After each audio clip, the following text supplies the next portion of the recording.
अध्याय 436 अध्याय 436 सर्वोच्च मंत्र लिंग जियाओलोंग। जिस क्षण लिंग तियानहाओ ने अचानक प्रकट हुए व्यक्ति को देखा, वह स्तब्ध रह गया।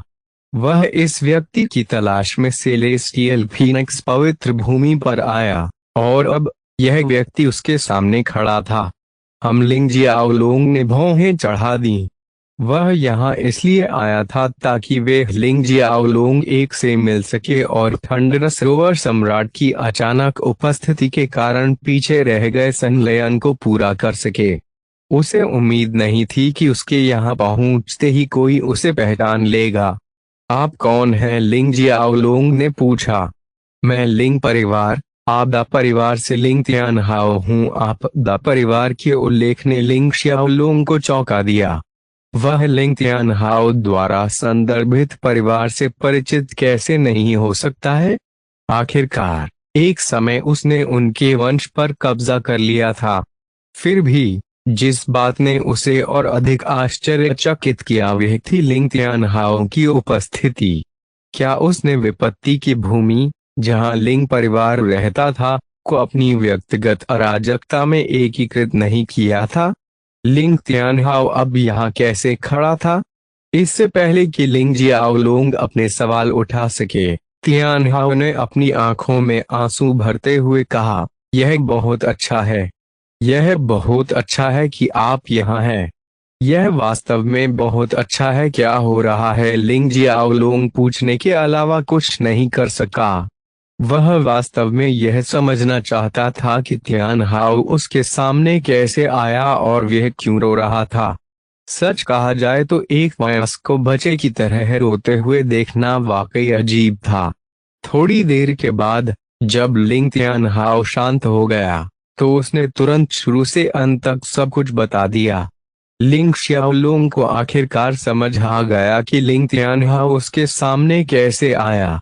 यह पता चला कि लिंग तियानहाओ आपदा की भूमि में मौजूद नहीं था, और उसकी तरह अनगिनत प्रतिभाएं उसके कार्यों के कारण अलग हो गईं और अपने परिवारों से संपर्क खो बैठीं।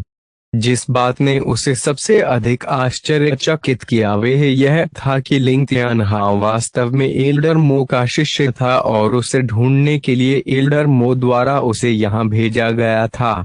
लेकिन यह जानते हुए कि अधूरी अराजकता किसी भी समय नष्ट हो जाएगी, लिंग जियाओलोंग अपनी भावनाओं पर नियंत्रण नहीं रख सका। अपूर्ण अराजकता का विनाश पूर्व निर्धारित है। उस तथ्य को कोई नहीं बदल सकता, यहाँ तक कि वह भी नहीं कर सकता। अधूरी अराजकता को बचाने का एकमात्र उपाय अराजकता का वृक्ष ही है। केवल अराजकता का पेड़ ही अधूरी अराजकता के क्षतिग्रस्त केंद्र की मरम्मत कर सकता है और इसे एक बार फिर से जीवंत बना सकता है। हालांकि वह कम से कम वहां के लोगों को तो बचा सकता था। पहले उसने भूमि को अपनी व्यक्तिगत अराजकता में एकीकृत करना बंद कर दिया था क्योंकि वह सीमा तक पहुंच गया था। लेकिन अब यह सीमा असीमित हद तक विस्तारित हो गई है। जमीनों का तो जिक्र ही नहीं, वे अधूरी अराजकता को भी सीधे अपनी अराजकता में एकीकृत कर सकता था। लिंग जियाओलोंग ने बिल्कुल यही करने का फैसला किया। क्यों? सचमुच एक कारण है। पहले अधूरी अराजकता की तरह लिंग जियाओलोंग के डोमेन के नियम भी अधूरे थे। इसलिए भूमि को एकीकृत करने का कोई विशेष महत्व नहीं था। उन भूमियों के निवासियों को भी कोई अंतर नजर नहीं आया। हालांकि उसकी अराजकता में परिवर्तन आने और अधूरे नियमों के पूरा होने के बाद उसके क्षेत्र के निवासियों ने परिवर्तनों का अनुभव किया और सहजता से पूर्ण नियमों को अपना लिया।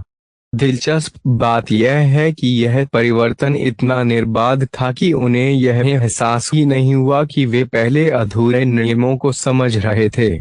केवल अब जब नियम पूरी तरह से समझ में आ गए तो उन्हें अंतर महसूस हुआ। बहरहाल वे अभी भी इस बात से अनभिज्ञ थे कि उन्हें क्या अंतर महसूस हुआ। उन्होंने बस इसे महसूस किया, बस इतना ही।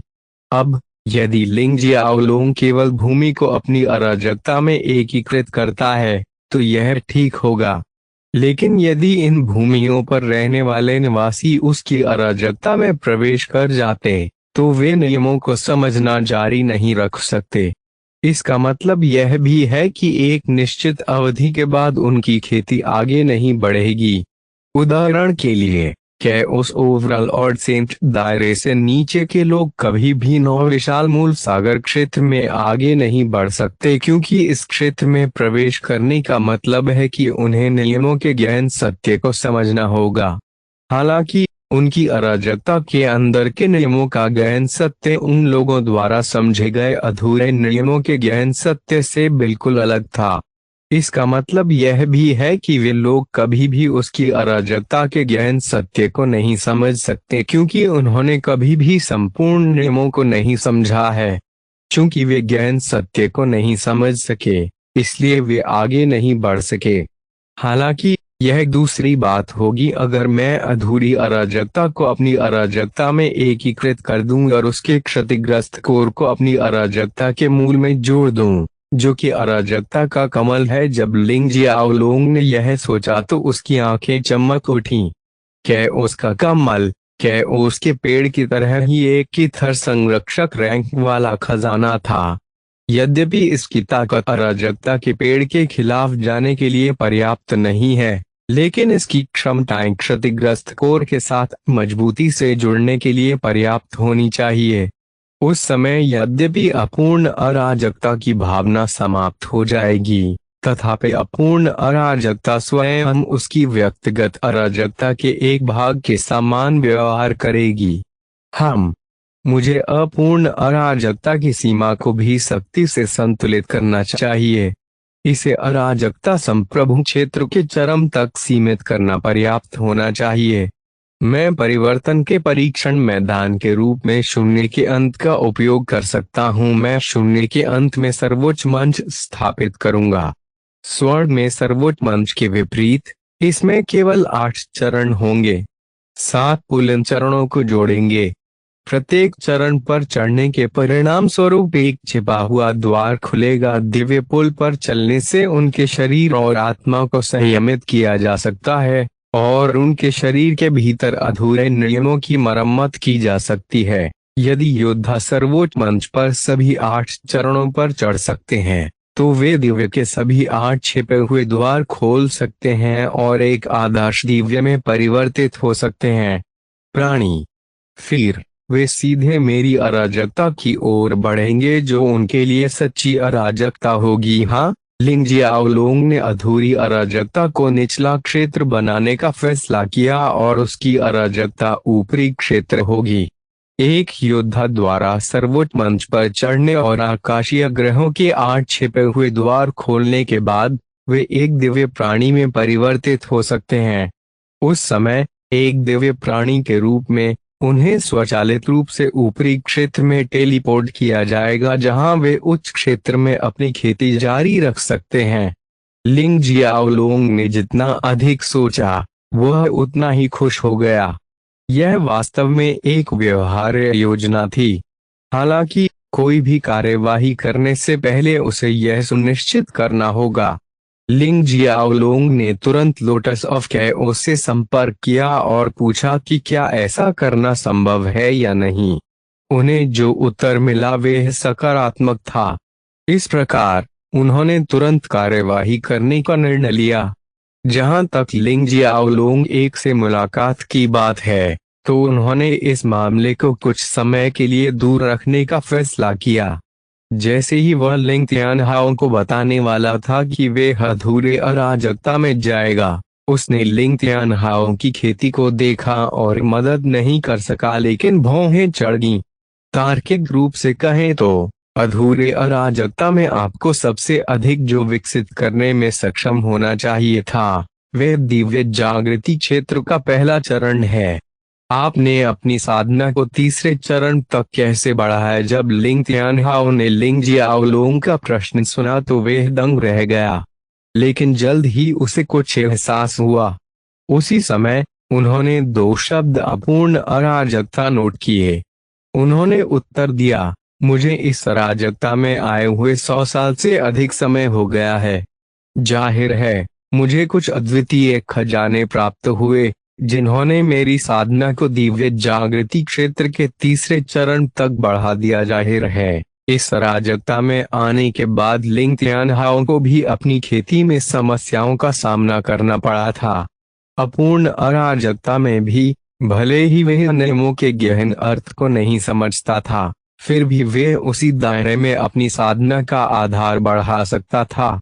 उदाहरण के लिए, यदि वे द्वितीय चरण की उत्पत्ति संलयन संप्रभु है, तो वे किसी नियम के गहन अर्थ को समझने की आवश्यकता के बिना उत्पत्ति संलयन संप्रभु क्षेत्र के 9वें चरण तक सभी तरह से खेती कर सकता है। और यदि वह रहस्यवादी संप्रभु क्षेत्र में प्रवेश करना चाहता है, तो उसे पहले किसी नियम के गहन अर्थ को समझना होगा और अपनी समझ को मजबूत करना होगा, तभी वह आगे बढ़ सका। हालांकि इस अराजकता में वे किसी कारणवश उसी दायरे में आगे खेती भी नहीं कर सका। 2 शब्द सुनने के बाद वे अब केवल कुछ ही अनुमान लगा सका। अधूरी अराजकता। जहां तक लिंग जियाओलोंग का सवाल है, वह नियम स्रोत क्रिस्टल के कारण नियमों को स्वचालित रूप से समझ सकता था, इसलिए उसे कभी भी ऐसी समस्या का सामना नहीं करना पड़ा। लिंग जियाओलोंग ने समझ में सिर हिलाया। सोचने की कोई जरूरत नहीं है। वास्तव में ऐसे खजाने हैं जो किसी व्यक्ति की साधना को बलपूर्वक आगे बढ़ा सकते हैं, फिर चाहे उसे किसी नियम की कोई समझ न हो या उसने किसी अधूरे नियम को समझ लिया हो। उसने लिंग त्यानहाओ को अपने कंधे पर पकड़ लिया और गायब हो गया। एन उपन्यास divine God against the heavens में सर्वोच्च मंत्र एक प्रकार का सर्वोच्च आदेश था। सुप्रीम प्लेटफॉर्म में कई चरण थे और सभी चरणों को जोड़ने वाले कई पुल थे। सर्वोच्च मंच पर चढ़ना एक साधक के शरीर और आत्मा को संयमित कर सकता है और उन्हें दिव्य शरीर और दिव्य आत्मा में बदल सकता है।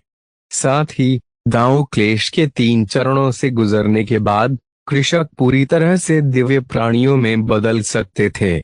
सर्वोच्च मंच को बाद में स्वर्ग की आंखों द्वारा नष्ट कर दिया गया।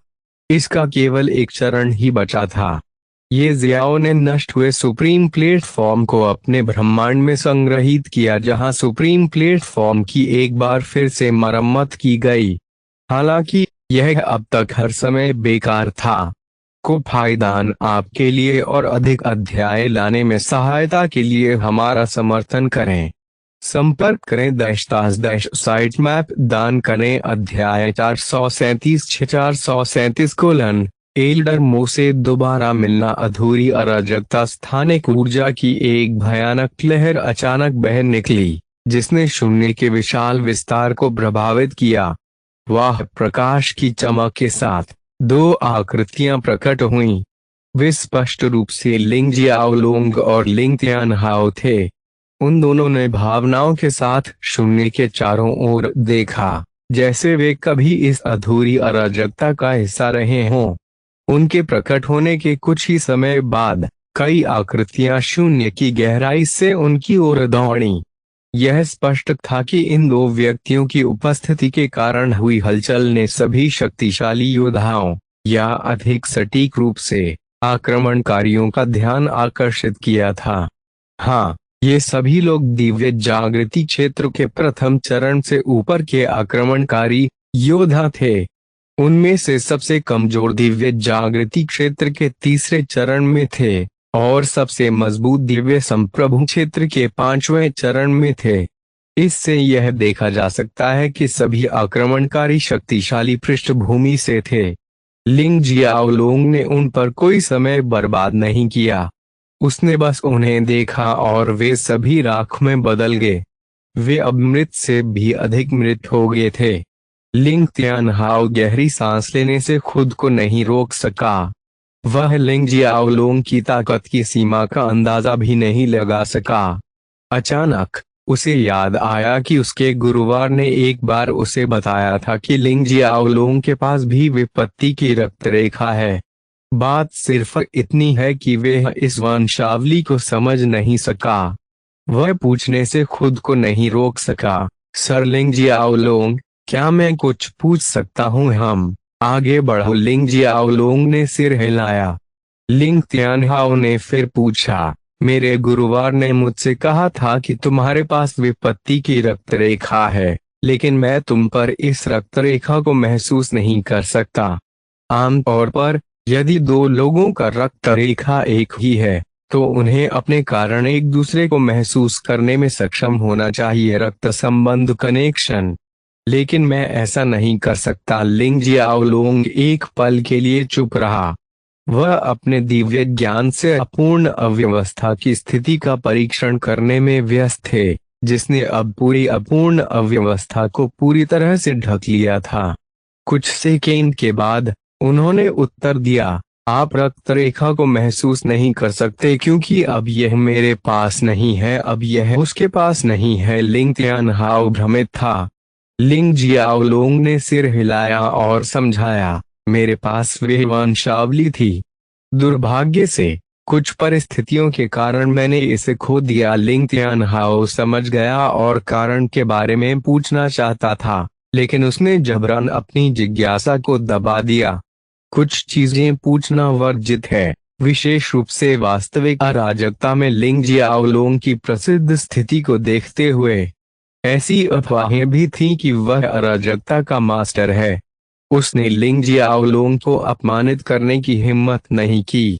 दूसरी ओर लिंग जियाओलोंग अचानक बेहोश हो गया।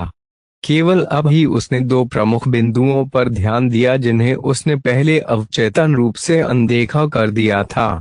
सबसे पहले, एल्डर मो को कैसे पता चला कि उसके पास विपत्ति का खून है। दूसरी बात, भले ही एल्डर मो ने उनकी एक तस्वीर बनाई और लिंग तियानहाओ को दिखाई, उनका वर्तमान स्वरूप पहले से बिल्कुल अलग था। अब उसके सुनहरे बाल और नीली आंखें हैं। उनके चेहरे के फीचर्स भी अब पहले से थोड़े अलग, परफेक्ट हैं। आमतौर पर लिंग तियानहाओ को उसे पहचानने में सक्षम नहीं होना चाहिए, लेकिन उसने पहचान लिया। उसने ऐसा कैसे कर दिया? तुमने मुझे कैसे पहचाना? लिंग तियानहाओ एक पल के लिए स्तब्ध रह गया और फिर उत्तर दिया, वे मैं तुम्हें एक नजर में पहचान लेता हूँ क्योंकि मेरे गुरुवार ने एक बार मुझे तुम्हारी तस्वीर दिखाई थी और मेरे शरीर के भीतर तुम्हारी जीवन ऊर्जा का एक निशान सील कर दिया था। हालांकि तुम देखते हो बहुत अलग, हालांकि जैसे ही आप मेरे सामने आए मुझे आपकी जीवन ऊर्जा में तीव्र उतार चढ़ाव महसूस हुआ। इस प्रकार मैंने तुरंत आपको पहचान लिया। लिंग जियाओलोंग एक बार फिर चौंक गया। न केवल एल्डर मो को किसी तरह से पता था कि उनके पास विपत्ति की रक्त रेखा है, बल्कि एल्डर मो के पास भी उनकी जीवन ऊर्जा का एक निशान था। एल्डर मो और अधिक रहस्यमय होता जा रहा है। उसने ऐसा कैसे किया? जितना अधिक यह ऐसा था, उतना ही अधिक लिंग जियाओलोंग एल्डर मो से मिलना और पूछना चाहता था, क्या आप अपने परिवार से मिलना चाहते हैं? लिंग जियाओलोंग ने अचानक पूछा। लिंग तियानहाओ ने तुरंत सिर हिलाया। वह सचमुच अपने परिवार से मिलना चाहता था। बात सिर्फ इतनी है कि उसे पता नहीं कि वे अब कहाँ हैं। आपदा की भूमि हजारों अन्य भूमियों के साथ बहुत पहले ही गायब हो गई थी। लिंग जियाओलोंग ने अपना हाथ लहराया और उसे अपनी अराजकता के अंदर आपदा की भूमि पर भेज दिया। फिर उन्होंने लिंग तियानहाओ को नजरअंदाज कर दिया और वर्तमान मामले पर ध्यान केंद्रित किया। इससे पहले उन्होंने पहले ही पूरी अराजकता को स्कैन कर लिया था। उन्होंने आक्रमणकारियों द्वारा स्थापित कई गढ़ों का पता लगाया था। उन्होंने अराजकता के मरते मूल को भी देखा। सौभाग्य से अत्यंत कमजोर होते हुए भी अराजकता की आत्मा अभी भी वहां थी। लिंग जियाओलोंग गायब हो गया। जब वह पुनः प्रकट हुआ तो वह आक्रमणकारी के गढ़ के सामने था। बिना किसी चेतावनी के उसने गढ़ को नष्ट कर दिया, अपने पीछे कुछ भी नहीं छोड़ा, यहाँ तक कि राख भी नहीं। गढ़ में मौजूद सभी आक्रमणकारी अपने भाग्य का एहसास किए बिना ही नष्ट हो गए। केवल कैदी ही जीवित बच्चे थे। ये बंदी अधूरी अराजकता के मूल निवासी थे। लिंग जियाओलोंग यह उनके शरीर पर अधूरे नियमों से बता सकते थे। अपने हाथ के झटके से उसने इन मूल निवासियों को एक खाली भूमि पर पहुंचाया। इसके बाद उन्होंने इस प्रक्रिया को दोहराया, अनगिनत लोगों को बचाया और उन्हें एक विशेष भूमि पर भेजा। जहां तक यह सवाल है कि वे अपनी भूमि पर कैसे लौटेंगे, लिंग शियाओलोंग ने यह मामला उन पर निर्णय करने के लिए छोड़ दिया। वे इस पर आपस में चर्चा कर सकते थे, एक ही देश से लोगों को इकट्ठा कर सकते थे और प्रस्थान कर सकते थे। केवल 1 घंटे में लिंग शियाओलोंग ने प्रत्येक आक्रमणकारी को अधूरी अराजकता से पूरी तरह से मिटा दिया। एक भी आक्रमणकारी जीवित नहीं बचा। वर्तमान लिंग जियाओलोंग के लिए सब कुछ सहज लग रहा था। लिंग जियाओलोंग ने कैदियों के जिस अंतिम समूह को बचाया, उनमें एल्डर मो भी मौजूद थे। वह किसी के सामने नहीं आए। दूर से वे एल्डर मो को सीधे अपने पास ले आया।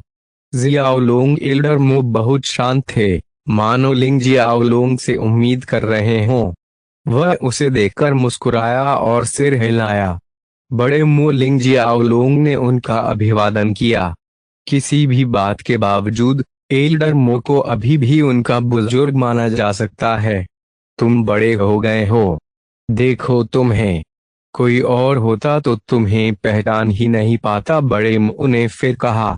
वह लिंग जियाओलोंग को करीब से देख रहा था, उसकी आंखों और बालों को देख रहा था। आपने ऐसा कैसे किया? लिंग जियाओलोंग पूछने के अलावा कुछ नहीं कर सका। क्या क्या आपका मतलब अपने वंश से है या कुछ और? सब कुछ, सब कुछ, एल्डर मो ने शब्द दोहराया और फिर धीरे से कहा, तो फिर मुझे बिल्कुल शुरुआत से शुरू करने दो। तुम्हें पता होना चाहिए कि मेरे पास लोगों के भाग्य की गणना करने और उनके भाग्य को देखने का एक विशेष साधन है। तुम्हें पता है ना? लिंग जियाओलोंग ने सहमति में सिर हिलाया। निस्संदेह वह जानता था। एल्डर मो ने फिर समझाया, जब आपका जन्म हुआ तो मुझे अराजकता की नियति में एक हिंसक लहर का एहसास हुआ। अराजकता की नियति। लिंग जियाओलोंग अपनी भौहें ऊपर उठाने के अलावा कुछ नहीं कर सका। यह एक बड़ा मामला था, ईमानदारी से कहें तो बहुत बड़ा। पूरी तरह से नहीं, लेकिन मुझे अभी भी महसूस हो रहा है कि पूरे अराजकता में बहुत बड़ा परिवर्तन होने वाला है, और उन परिवर्तनों का कारण आपसे निकटता से संबंधित हो सकता है, बुजुर्ग मो ने समझाया। उन्होंने आगे कहा, तब आपके दादाजी ने मुझसे आपके भाग्य की गणना करने के लिए कहा। मुझे यह जानकर आश्चर्य हुआ कि आप 9 विशेष क्षमताओं के साथ पैदा हुए थे, और उनमें से प्रत्येक क्षमता असाधारण थी। तब मैंने पुष्टि की कि अराजकता में भारी बदलाव आ रहा है, भविष्य आपसे जुड़ा होना चाहिए। इसलिए मैंने आपके भाग्य की गणना करने की कोशिश की और दुर्भाग्य से आप हार गए। लिंग जियाओलोंग ने एल्डर मो की सजा पूरी की। उन्हें इस नतीजे की पहले से ही उम्मीद थी। बड़े मो ने सिर हिलाया। वास्तव में मैं असफल हो गया, तभी मैंने आप पर नजर रखने का मन बना लिया। चूंकि आप उस समय एक नवजात शिशु थे और मैं इतना मजबूत था कि अपनी हरकतों को सबकी नजरों से छिपा सकता था, इसलिए मैंने आपकी जीवन ऊर्जा का एक अंश चुरा लिया, यह सोचकर कि यह आ सकता है भविष्य में उपयोगी। आखिरकार किसी व्यक्ति के बारे में सब कुछ बदल सकता है, जिसमें उसकी साधना, आभा, ऊर्जा, शरीर और यहाँ तक कि आत्मा भी शामिल है। लिंग शियाओलोंग को तुरंत समझ में आ गया कि लिंग तियानहाओ के शरीर में बंद जीवन ऊर्जा कहाँ से आई है। यह पता चला कि एल्डर मो ने अपने जन्म के समय ही जीवन ऊर्जा का कुछ अंश चुरा लिया था। एल्डर मो ने समझाना जारी रखा, जब आप 2 साल के हो गए तो मुझे पता चला कि आपके पास विपत्ति का रक्त है। बेशक यह एक संयोग था। आपको याद है, ठीक है? उस समय आपकी माँ ने मुझसे यह देखने के लिए आपके शरीर की जांच करने के लिए कहा था कि क्या कुछ गड़बड़ है या नहीं। जिस गति से आपकी खेती बढ़ रही थी, उससे वे चिंतित थी, तो आपने उस समय मेरे शरीर के भीतर विपत्ति की रक्तरेखा की खोज की थी। लिंग जियाओलोंग ने सब कुछ समझते हुए टिप्पणी की। वह आहे भरने के अलावा कुछ नहीं कर सका। यह पता चला कि उसके रहस्य बहुत पहले ही खोजे जा चुके थे। क्या आप उत्सुक नहीं थे कि मेरे पास विपत्ति की वंशावली कैसे है, जबकि न तो मैं और न ही मेरे पूर्वज विपत्ति परिवार से संबंधित थे? लिंग जियाओलोंग ने पूछा। बेशक, मैं उत्सुक था। इसीलिए मैंने अगले 10 साल जांच में बिताए। फिर मुझे एक असाधारण परिणाम मिला। यह पता चला कि आपके लिंग परिवार का पहला पूर्वज कैलामिटी परिवार की एक शाखा परिवार से आया था। वह पहला पूर्वज था। आपके लिंग परिवार ने आपदा की सबसे कमजोर रक्तधारा को भी नहीं जगाया और आपको परिवार से निष्कासित कर दिया गया। उसके वंशज के रूप में आपने चमत्कारिक रूप से आपदा की रक्तरेखा को जागृत किया। बड़े मुंह ने उत्साह से समझाया। लेकिन वह इस बात से अनजान था कि उसके शब्दों ने लिंग जियाओलोंग के दिल को एक चौंकाने वाला झटका दिया था। को फायदान आपके लिए और अधिक अध्याय लाने में सहायता के लिए हमारा समर्थन करें। संपर्क करें -- मैप दान करें। अध्याय 438 अध्याय 438 : परिवर्तन। सर्वोच्च आदेश। क्या मेरे लिंग परिवार के पहले पूर्वज आपदा परिवार से थे? यह कैसे हो सकता है? लिंग जियाओलोंग को दिल में झटका लगा। लेकिन फिर उसने लोटस ऑफ कैओस की क्षमताओं और लिंग शियाओलोंग ए की गणनाओं के बारे में सोचा। जब उसने यह सोचा तो सब कुछ स्वीकार करना आसान हो गया। आखिरकार, शुरू से ही लिंग शियाओलोंग एक ने अपने जीवन में महत्वपूर्ण क्षणों की योजना बनाई थी। लिंग जियाओलोंग एक निश्चित रूप से उसकी वंशावली को देखते हुए उसे ऐसे परिवार में पुनर्जन्म दे सकता है। इस तरह, अगर ऐसा क्षण भी आया जब उन्हें कैलामिटी फैमिली ने उनके वंश को रखने के कारण पकड़ लिया और जांच की, तो वे ज्यादा परेशानी में नहीं पड़े और सच्चाई का पता चलने के बाद आसानी से बाहर आ सकते थे। आपने मेरे माता पिता और दादाजी को विपत्ति की रक्तरेखा के बारे में क्यों नहीं बताया? लिंग जियाओलोंग ने गहरी आवाज में पूछा। ऐसा इसलिए है क्योंकि इसकी कोई आवश्यकता नहीं थी। बुजुर्ग मुस्कुराए। आपके लिंग परिवार ने बहुत बहुत लंबे समय के लिए कैलामिटी लिंग परिवार से संबंध खो दिया था।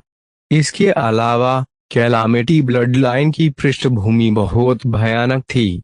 सच्चाई का खुलासा करने से अतीत के इल्यूजनरी स्पिरिट गेट को लाभ होने के बजाय आपदा आ सकती थी। यह सच है। लिंग जियाओलोंग ने एल्डर मो से सहमति व्यक्त की। मान लीजिए कि एल्डर मो ने अपने दादा और माता पिता को इस तथ्य के बारे में बताया कि उसके पास विपत्ति की रक्तरेखा है। अगर खबर किसी तरह लीक हो गई होती, तो कम से कम ऐसे लोगों का एक छोटा समूह होता जो कैलामिटी लिंग परिवार का पक्ष लेना चाहता होता। उनका पक्ष प्राप्त करने के लिए उन्होंने आपदा लिंग परिवार को रक्त रेखा की उपस्थिति की खबर प्रसारित की होगी। कोई नहीं जानता कि उस समय आपदा परिवार की प्रतिक्रिया क्या रही होगी।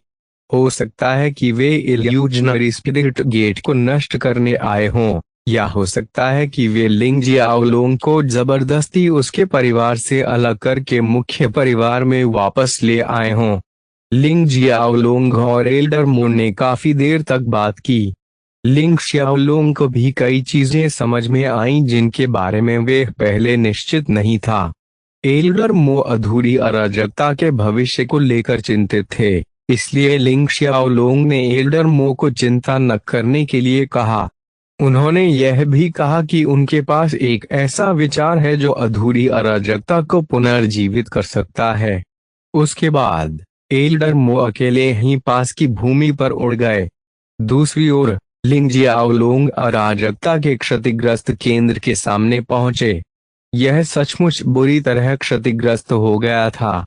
वहां उन्होंने अराजकता की आत्मा के साथ बातचीत की और अपनी व्यक्तिगत अराजकता के भीतर अधूरी अराजकता को निचले दायरे में बदलने की अपनी योजना की रूपरेखा तैयार की।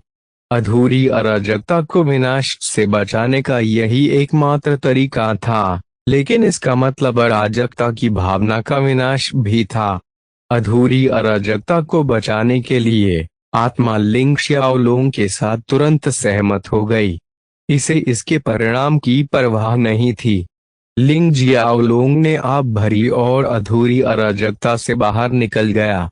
फिर वह अराजकता की शक्ति से भड़क उठा, जिससे रहस्यवादी क्षेत्र के ऊपर एक विशाल तारों वाले आकाश का प्रतिबिंब दिखाई देने लगा, जिसे लिंग शाओलुंग एक द्वारा अधूरी अराजकता में बदल दिया गया था।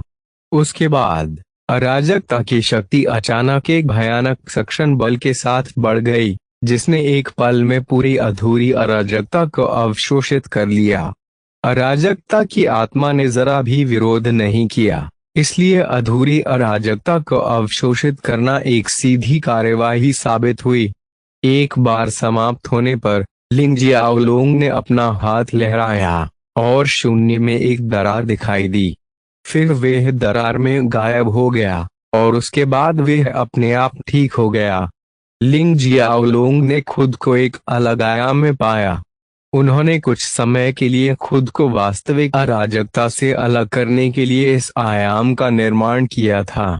अब जब अधूरी अराजकता उसकी अराजकता में एकीकृत हो रही थी, एक भयानक ऊर्जा फूट पड़ी, जिसने उसके शरीर को अपनी चपेट में ले लिया।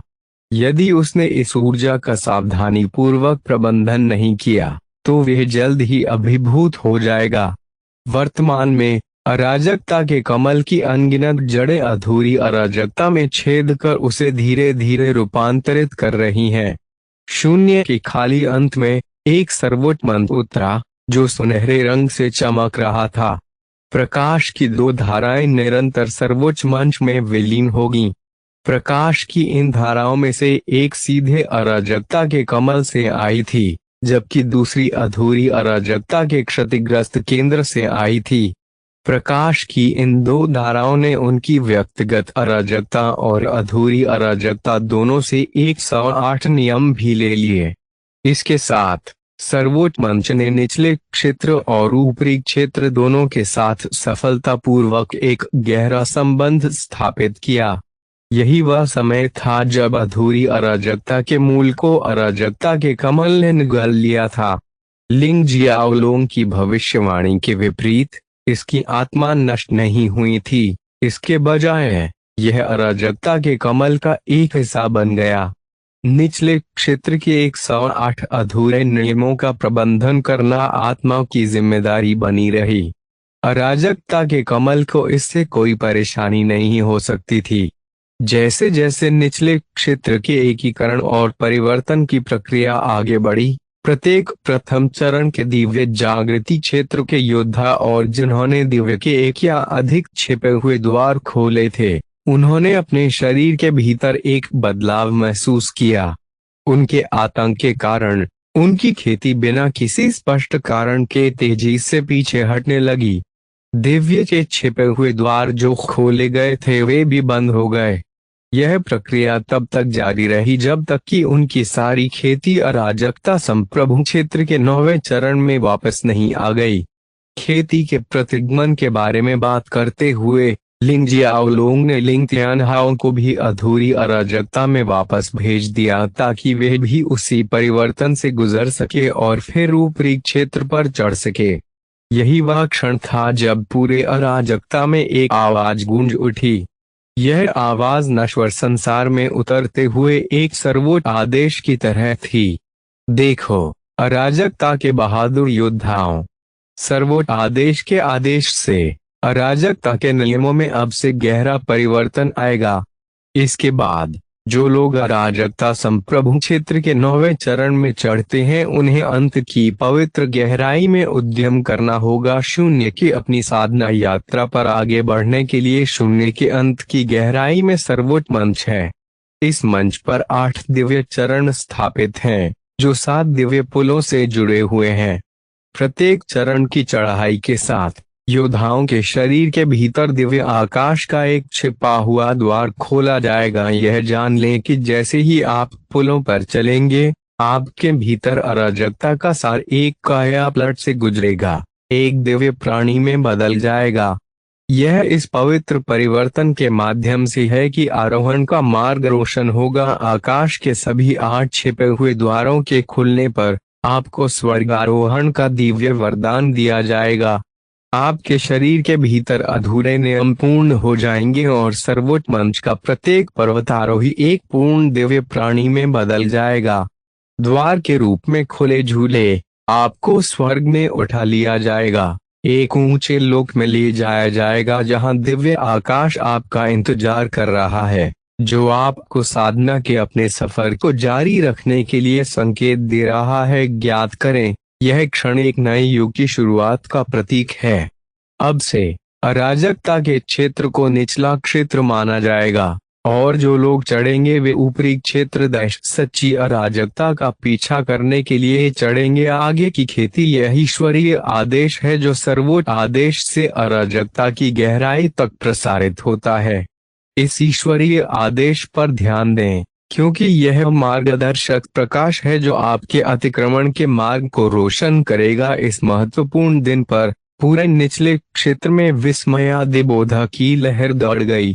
कई लोगों ने ईश्वरीय आदेश के महत्व को समझा, जबकि अन्यों ने इसके निहितार्थों से खुद को हतप्रभ पाया। इस महत्वपूर्ण क्षण में एल्डर मो और कई कैओसम प्रभु, जिन्होंने डिक्री को समझा, सभी के लिए इसका अर्थ समझाने के लिए आगे बढ़े। इस आदेश ने अराजकता में एक गहरे परिवर्तन की शुरुआत की।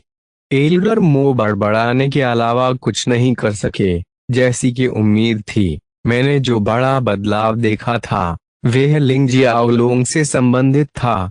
अराजकता में उनकी वापसी के साथ पूरा क्षेत्र निचले दायरे में बदल गया। हालांकि यह हमें एक अद्वितीय अवसर भी प्रदान करता है ऊपर चढ़ें।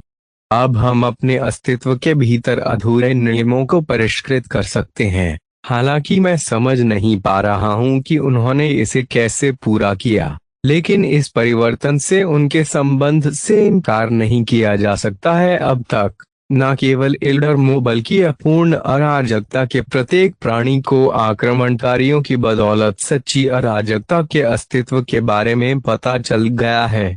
अगले दर्जनों वर्षों तक लगभग सभी चरम कैओसम प्रभु क्षेत्र के योद्धाओं ने शून्य के अंत में प्रवेश किया और सर्वोच्च मंच पाया।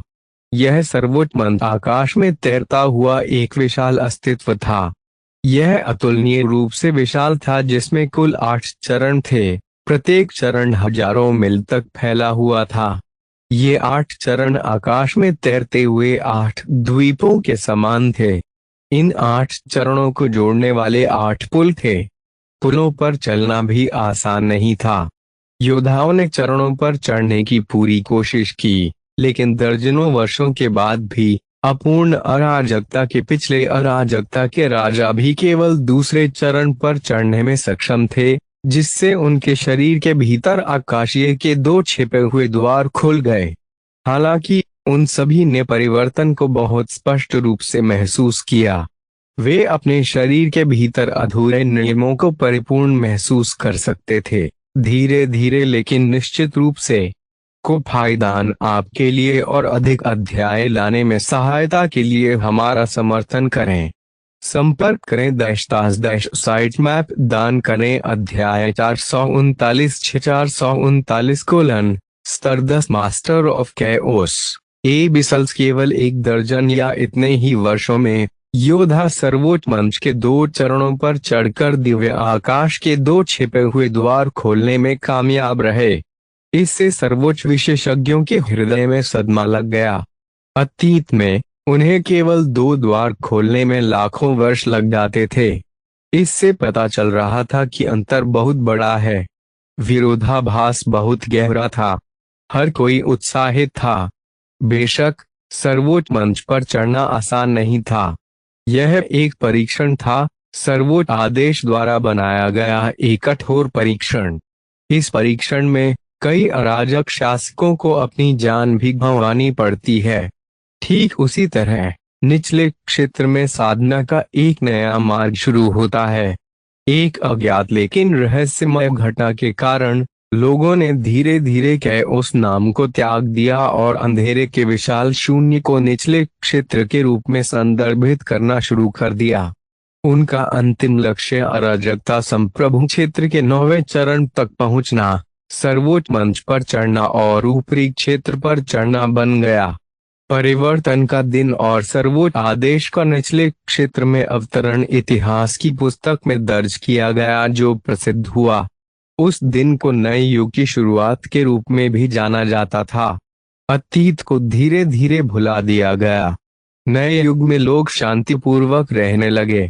एक अलग आयामी स्थान में लिंग जियाओलोंग ने अचानक अपनी गहरी नीली आंखें खोलीं और खड़ा हो गया। ए ने अपना पैर उठाया और पैर पटका। एक लहर अंतरिक्ष में सर्वत्र फैल गई और फिर कांचक किसी चीज के टूटने की ध्वनि उत्पन्न करते हुए टुकड़े टुकड़े हो गई। लिंग जियाओलोंग की आकृति पूरी तरह से गायब होने से पहले अंतरिक्ष के टूटे हुए टुकड़ों में डूब गई। अंतरिक्ष में एक अन्य बिंदु पर, एक निश्चित भूमि के ऊपर, एक लहर दिखाई दी। अंतरिक्ष में तीव्र उतार चढ़ाव आया। हालांकि यह टूटा नहीं, बल्कि अंतरिक्ष विकृत हो गया। जब अंतरिक्ष अपनी सामान्य स्थिति में लौटा तो वहां एक आकृति खड़ी थी। यह लिंग जियाओलोंग था। स्तर 10 अराजकता के मास्टर। उसकी ताकत में वृद्धि बहुत बड़ी थी। अधूरी अराजकता को अपनी व्यक्तिगत अराजकता में आत्मसात करने और उसके परिवर्तन से गुजरने के बाद उनकी व्यक्तिगत अराजकता में काफी विस्तार हुआ, जिससे उनकी शक्ति में उल्लेखनीय वृद्धि हुई। वह लेवल 5 मास्टर ऑफ कैओस से लेवल 10 मास्टर ऑफ कैओस तक आगे बढ़े। यह समझना महत्वपूर्ण है कि मास्टर्स ऑफ कैओस के दायरे में एकल स्तर पर आगे बढ़ना बेहद चुनौतीपूर्ण है। योद्धा अक्सर एक स्तर ऊपर पहुंचने के लिए लाखों वर्ष बिता देते हैं। फिर भी लिंग जियाओलोंग बहुत ही संक्षिप्त अवधि के भीतर लगातार 5 बार ऊपर चढ़ने में कामयाब रहे। दूसरे दृष्टिकोण से यह प्रगति सामान्य लग रही थी। आखिरकार यह केवल एक स्रोत ब्रह्मांड या एक भूमि नहीं थी, बल्कि एक संपूर्ण अराजकता, भले ही अधूरी थी, जो उसकी व्यक्तिगत अराजकता में विलीन हो गई। ध्यान देने योग्य एक महत्वपूर्ण बात यह है कि अनगिनत भूमि अभी भी अपूर्ण अराजकता के भीतर मौजूद थीं, और वे सभी लिंग जियाओलोंग की अराजकता में एकीकृत होगी। अपूर्ण अराजकता को एकीकृत करने पर भारी मात्रा में ऊर्जा उत्पन्न हुई। यदि यह इस तथ्य के लिए नहीं होता कि इस ऊर्जा का अधिकांश भाग अराजकता के कमल द्वारा अराजकता का विस्तार करने के लिए अवशोषित किया गया था, तो लिंग जियाओलोंग अभिभूत हो गया होता। अतिरिक्त ऊर्जा बस चौंका देने वाली थी। यह बहुत अधिक थी। भले ही 3/4 ऊर्जा का उपयोग अराजकता के कमल ने अपनी व्यक्तिगत अराजकता का विस्तार करने के लिए किया था, बची हुई ऊर्जा का 1/4 हिस्सा उसे 5 भौतिक और आध्यात्मिक निर्वाणों से गुजरने और लगातार 5 बार ऊपर उठाने के लिए पर्याप्त था। यह दिव्य फीनिक्स पवित्र भूमि में प्रवेश करने का समय है। लिंग जियाओलोंग बुदबुदाया और एक बार फिर गायब हो गया। एक निश्चित भूमि में ऊंची पर्वत चोटियां बादलों को भेदती हुई तारों से भरे आकाश में गहराई तक जाती हुई दिखाई दे रही थीं। अनेक पर्वत शिखरों का अर्थ अनेक विशाल पर्वतों की उपस्थिति है। यहाँ का प्रत्येक पर्वत हजारों मील ऊंचा था। ऐसे सैकड़ों ऊंचे पहाड़ एक साथ इकट्ठे हो गए, जो घने पेड़ों से घिरे हुए थे। यह अभी भी बेहद शानदार लग रहा था। इस भूमि का एक अधिपति इन ऊंची पर्वत चोटियों में से एक पर स्थित था। इस अधिपति बल को बर्निंग लायन माउंटेन कहा जाता है। अचानक बिना किसी कारण के बर्निंग लायन माउंटेन के ऊपर एक विशाल रक्त चंद्रमा दिखाई दिया। यह ब्लड मून बहुत बड़ा था। रक्त रंजित चांदनी झरने की भांति बरसने लगी और तुरंत ही पर्वतों को डुबाने लगी। बूम रक्त रंजित चांदनी की रोशनी में पहाड़ की चोटी पर अनगिनत इमारतें फट गईं, जो शानदार आतिशबाजी में बदल गईं। बर्निंग लायन माउंटेन में तुरंत एक तीखी चीख गूंज उठी। घुसपैठ ये है, हर कोई सावधान रहे। अनगिनत मार्शल योद्धा घनी चींटियों की तरह जलते हुए शेर पर्वत की गहराई से निकले। बर्निंग लायन माउंटेन के सभी योद्धाओं ने अपनी आंखों में भय और क्रोध के साथ विशाल रक्त चंद्रमा को देखा। बर्निंग लायन माउंटेन इस भूमि की सबसे पुरानी सेनाओं में से एक थी। यह 100 अरब वर्षों से भी अधिक समय से चला आ रहा था और अत्यंत शक्तिशाली था। यह पहली बार था जब किसी ने बर्निंग लायन माउंटेन के घरेलू मैदान पर आक्रमण करने का साहस किया था। इससे बर्निंग लायन माउंटेन के अनगिनत योद्धा बेहद क्रोधित हो गए। अचानक भयानक ऊर्जा से भरपूर अंधेरे जीवों का एक झुंड ब्लड मून से बाहर आया और नीचे उतरा। ये हैं रसातल। हर कोई हैरान था। उन्होंने इन प्राणियों को पहचान लिया। ये जीवे बिसल्स थे जो रसातल की गहराइयों में पैदा हुए थे।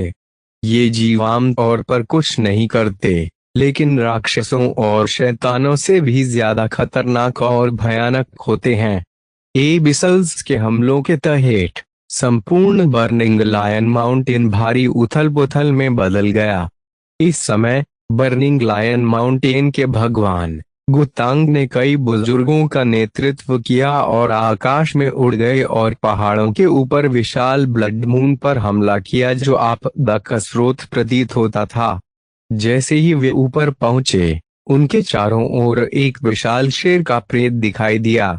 विशेष रूप से भगवान गुतांग चंद्रमा के आकार के एक विशाल जलते हुए शेर में बदल गए प्रतीत होते थे।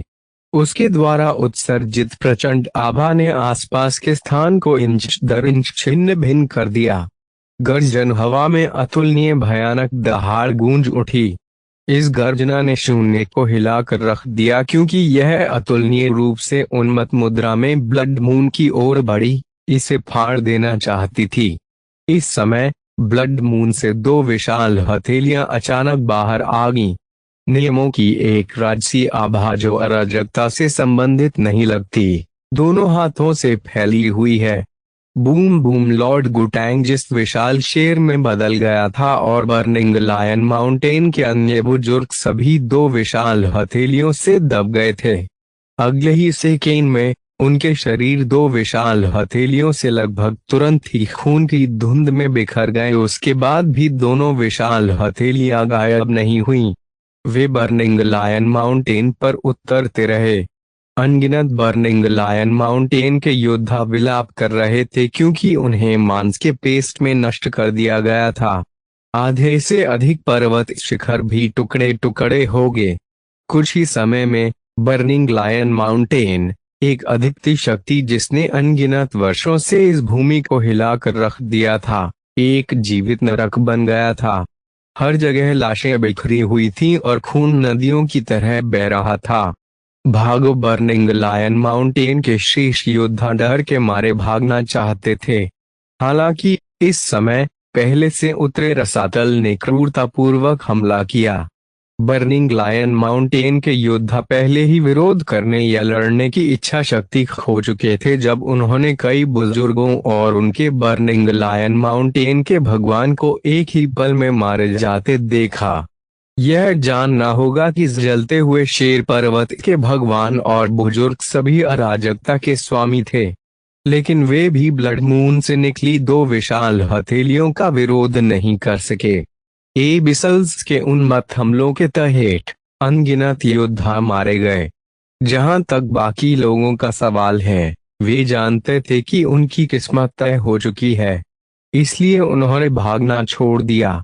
हे, हम रसातल फिर से नीचे उतरने जा रहे हैं।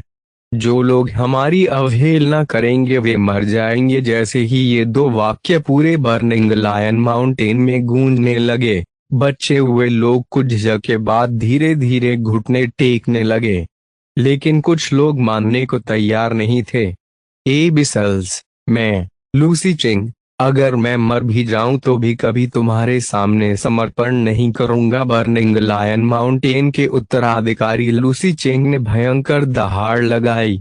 उन्होंने अनिच्छुक लोगों के एक समूह का नेतृत्व किया और रसातल पर पागलपन से आक्रमण किया। लूसी चिंग, हे, तुम सिर्फ एक चींटी हो, एक बिसल जिसके चेहरे की विशेषताओं के बारे में नहीं बताया जा सकता। उस पर बिजली की गति से हमला किया गया। लूसी चेंग के शरीर में एक लाल हथेली को पूंछ से छेद दिया गया। फिर लूसी चेंग के शरीर से अनगिनत लाल कांटे निकले, जिससे वे स्याही में बदल गया। लाल कांटों से लाल रक्त बह रहा था। लूसी चेंग के मन में अंतहीन दर्द भर गया। हालांकि उसने अपने दांत पीस लिए और कोई आवाज नहीं की। मैं मार डालूंगा। लूसी चेंग ने बड़ी मुश्किल से अपना खून से सना हाथ उठाया और एबिसल को खरोंच दिया। दुर्भाग्य से वे अपनी शेष ताकत के साथ केवल रसातल को छू सका। ठीक वैसे ही उसके शरीर में जीवन शक्ति पूरी तरह से समाप्त हो गई थी। बर्निंग लायन माउंटेन के इस उत्तराधिकारी की ऐसे ही दुखद मृत्यु हो गई थी। लूसी चेंग की मृत्यु के बाद एबिसल्स पागल हो गया था। उन्होंने नरसंहार करना शुरू कर दिया। उन्होंने उन लोगों को भी नहीं बख्शा जिन्होंने अभी अभी उनके सामने समर्पण किया है। हा, हम रसातल का पुनरुत्थान अब शुरू होगा। अराजकता का भाग्य तय है। रसातल में से एक ने एक योद्धा की लाश पर कदम रखा और बेतहाशा हंसा। को फायदान आपके लिए और अधिक अध्याय लाने में सहायता के लिए हमारा समर्थन करें। संपर्क करें साइट मैप दान करें। अध्याय 440 दिव्य फीनिक्स पवित्र भूमि। जैसे ही बर्निंग लायन माउंटेन नष्ट हुआ, ब्लड मून चमक उठा, जिसने उस क्षेत्र की सभी पर्वत चोटियों को ढक लिया। 15 मिनट बाद एबिसल्स की एक सेना पहाड़ से नीचे चली गई और भूमि में नरसंहार शुरू कर दिया। किसी अन्य भूमि में वन स्वॉर्ड सिक नामक एक शक्तिशाली बल एक अद्वितीय बल था।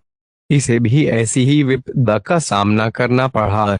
एक अतुलनीय विशाल रक्त चंद्रमा अचानक संप्रदाय के आकाश से ऊपर उतरा, जिससे कई विशाल इमारतें पूरी तरह से चकनाचूर हो गईं। वन स्वॉर्ड संप्रदाय के आधे से अधिक मार्शल योद्धाओं की दुखद मृत्यु हो गई।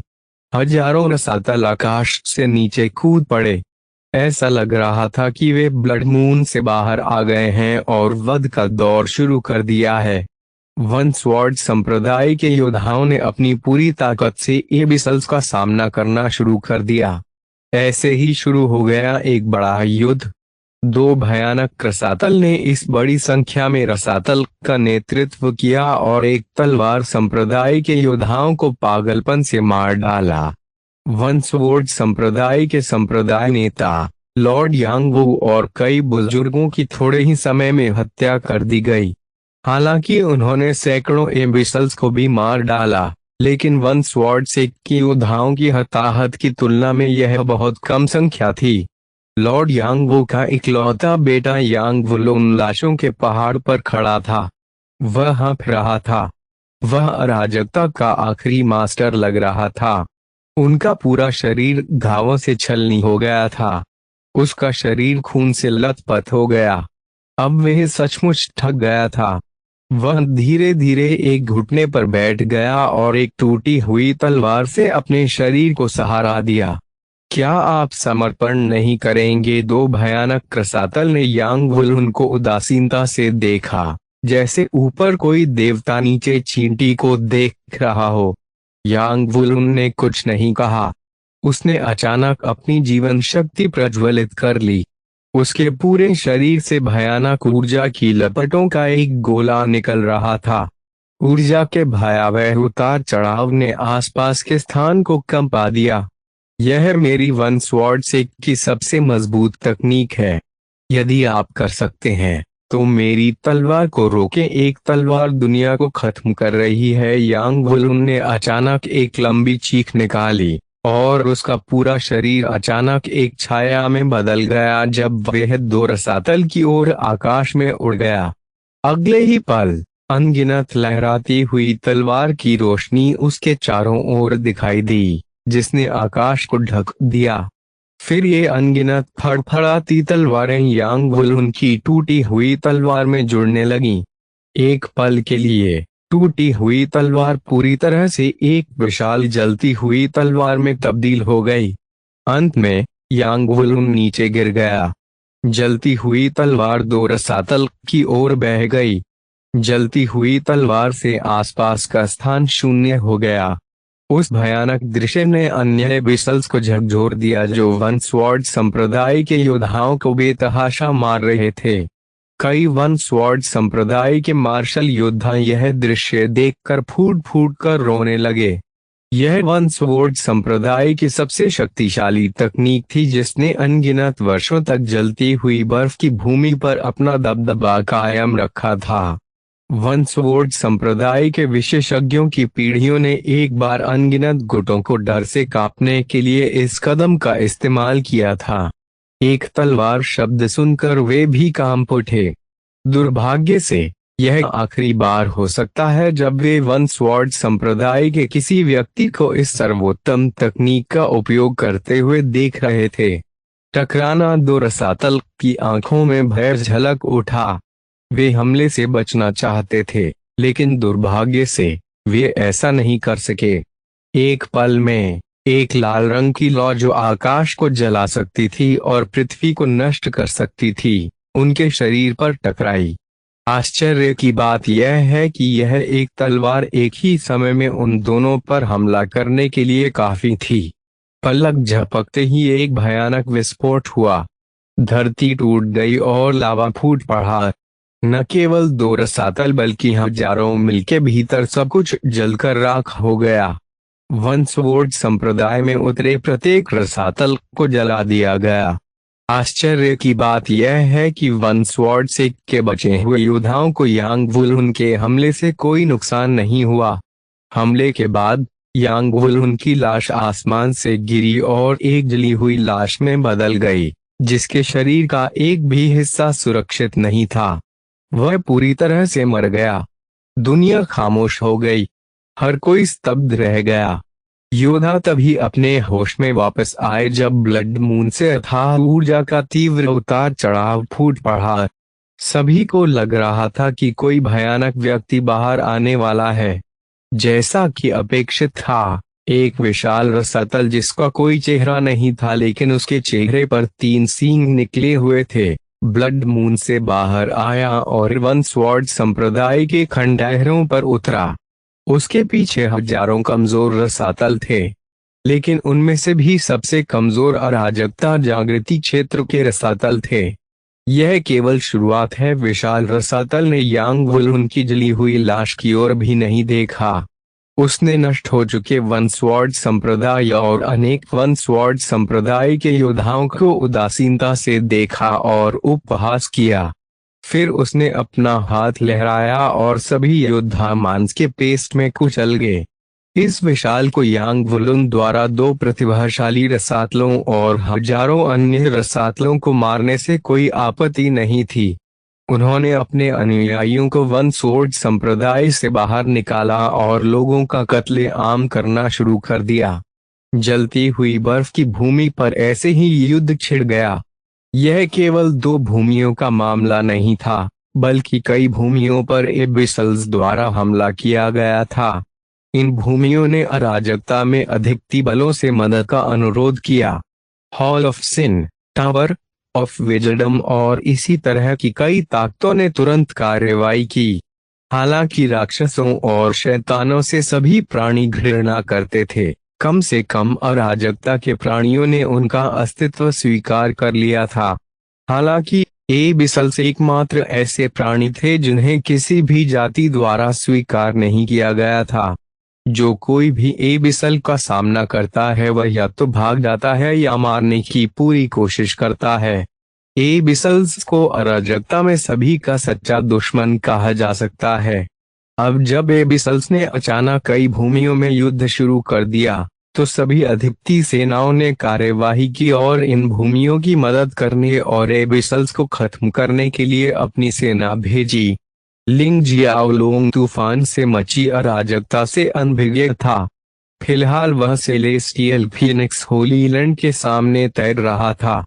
अब चूंकि वे अराजकता का स्तर 10 मास्टर था और सभी 108 नियमों पर उसका पूर्ण नियंत्रण था, वह आसानी से इस निषिद्ध भूमि को छोड़ सकता था जो भूले हुए युग द्वारा पीछे छोड़ दी गई थी। जहां तक लिंग जियाओलोंग का सवाल है, वह अब तक केवल इसलिए बाहर नहीं आया है क्योंकि वह नहीं चाहता है। अन्यथा रानी के साथ होने पर वह बहुत पहले ही बाहर आ गया होता। वह शायद लिंग जियाओलोंग के अंदर जाने और उसकी तलाश करने का इंतजार कर रहा होगा। लिंग जियाओलोंग सही थे। लिंग जियाओलोंग वास्तव में लिंग जियाओलोंग के अंदर आने का इंतजार कर रहा था। शुआ जैसे ही लिंग जियाओलोंग ने दिव्य फीनिक्स पवित्र भूमि की सीमा पार की और अंदर कदम रखा, वह एक अद्भुत गर्भगृह में दिखाई दिया। अलौकिक प्राणी कहीं से प्रकट हुए और उसके चारों ओर नृत्य करने लगे। उनके शरीर दिव्य प्रकाश में चमक रहे थे, जिससे उसे ऐसा महसूस हो रहा था जैसे वे स्वर्गीय स्वर्ग में था। निषिद्ध नाम से सुझाए गए नाम के विपरीत यह भूमि आश्चर्यजनक रूप से सुंदर थी, एक दिव्य क्षेत्र की तरह जहां प्रकृति स्वर्ग की प्रशंसा करती थी। भूमि हरे भरे जंगलों से आच्छादित थी जो आकाश की ओर बढ़ते थे, रंग बिरंगे फूलों और प्राचीन वृक्षों से भरे हुए थे। राजसी पहाड़ ऊंचे खड़े थे, उनकी चोटियां आकाश को छू रही थीं, और नदियां चमचमाते झरनों में गिर रही थीं। झीलें नीलमणि की तरह चमक रही थीं, जो ऊपर के अनंत आकाश को प्रतिबिंबित कर रही थीं। जहां भी उसने देखा, वहां चमकीले रंगों में दिव्य फूल थे, जो हवा को मीठी खुशबू से भर रहे थे। प्रत्येक फूल प्रकृति की अनंत रचनात्मकता को दर्शाते हुए एक कलाकृति की तरह लग रहा था। यह स्थान वर्जित नहीं था, बल्कि एक सच्चा स्वर्ग था जहां सामान्य और दिव्य एक में विलीन हो गए प्रतीत होते थे। क्या यह स्थान सचमुच दिव्य फीनिक्स पवित्र भूमि है? लिंग जियाओलोंग ने गहरी सांस ली और सदमे में बड़बड़ाया। इसमें प्रवेश करने के बाद उसने जो देखा उससे वे सचमुच आश्चर्यचकित रह गया। निषिद्ध भूमि कहा जाता है। जहां तक न निकल पाने की बात है तो ये सच ही था। जैसे ही उसने अंदर कदम रखा, उसे लगा कि कोई रहस्यमयी शक्ति अंदर से जगह को सील कर रही है। यह एक तरफा सील थी। लोग सेलेस्टियल फीनिक्स पवित्र भूमि में प्रवेश तो कर सकते थे लेकिन बाहर नहीं जा सकते थे। यह कोई आश्चर्य की बात नहीं है कि अराजकता के पूरे इतिहास में अनगिनत लोगों ने इस निषिद्ध भूमि में प्रवेश किया है, लेकिन एक भी व्यक्ति, यहाँ तक कि अराजकता का मास्टर भी, यहाँ से निकलने में सक्षम नहीं हुआ। अचानक लिंग जियाओलोंग को जंगल के अंदर दूर से एक परिचित ऊर्जा का एहसास हुआ। उसकी आकृति चमक उठी और वह गायब हो गया और एक प्राचीन विशाल पेड़ के सामने फिर से प्रकट हो गया। मुझे यहाँ रानी की आभा स्पष्ट रूप से महसूस हुई। वह कहाँ है? लिंग जियाओलोंग भ्रमित था। उसने चारों ओर तलाश की लेकिन कोई सुराग नहीं मिला। अंत में उन्होंने अपनी दिव्य भावना को जारी किया और इस प्राचीन विशाल वृक्ष की जड़ों के ठीक नीचे एक मार्ग की खोज की। वह वहां गई होगी। लिंग जियाओलोंग ने समझा कि रानी प्राचीन विशाल पेड़ की जड़ों के नीचे वाले मार्ग में प्रवेश कर गई होगी, इसलिए उसने भी प्रवेश करने में संकोच नहीं किया। दूसरों के विपरीत उसे मार्ग खोलने और फिर प्रवेश करने का रास्ता खोजने की आवश्यकता नहीं है। उन्होंने सीधे मार्ग के अंदर टेलीपोर्ट किया। लिंग जियाओलोंग इस बात से अनजान थे कि उनके गायब होने के कुछ ही समय बाद अनगिनत अलौकिक प्राणी जो उनके आगमन पर उनके चारों ओर नृत्य कर रहे थे, एक विशाल समूह में आ गए। पहले के विपरीत वे दिव्य प्रकाश के बजाय भयानक अंधेरी ऊर्जा से चमक रहे थे।